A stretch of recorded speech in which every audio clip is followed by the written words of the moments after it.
The top story on the 9 a.m. news on RT, the Kremlin-backed English-language television channel, formerly known as Russia Today, is about the EU's renewed approval for a weed killer produced by Monsanto. It includes rather elaborate coverage of a small-looking protest outside the European Parliament, and excerpts from a debate on the safety or otherwise of glyphosates. On the strength of this opening 5 minutes, I might once have been tempted to conclude that it was a slow news day, but on RT every day is a slow news day. According to its detractors, RT is Vladimir Putin's global disinformation service, countering one version of the truth with another in a bid to undermine the whole notion of empirical truth. And yet influential people from all walks of public life appear on it, or take its money. You can't criticize RT's standards, they say, if you don't watch it. So I watched it for a week. Following the Monsanto report, there is a roundup of anti-terrorist measures being implemented across Europe for the Christmas period, concrete barriers positioned outside Christmas markets, wrapped up like giant presents, that sort of thing, followed by a warning from newsreader Rory Suchet that 100% safety is impossible to ensure.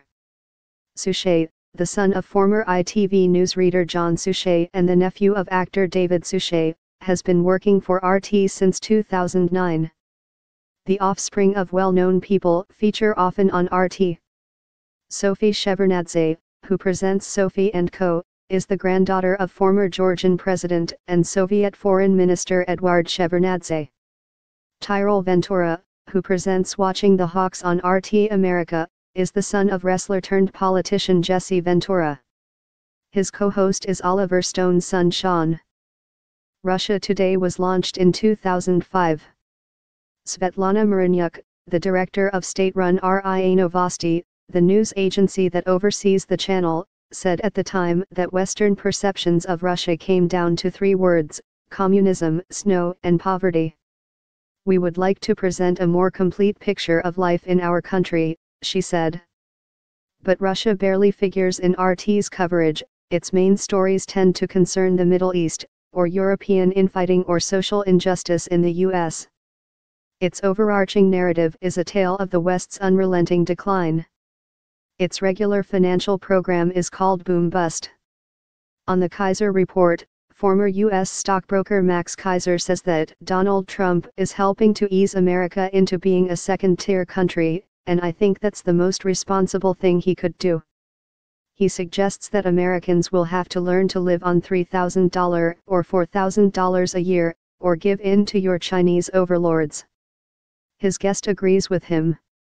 On RT, everybody agrees with everybody. When Russia does make the news on RT, the Kremlin has little to worry about.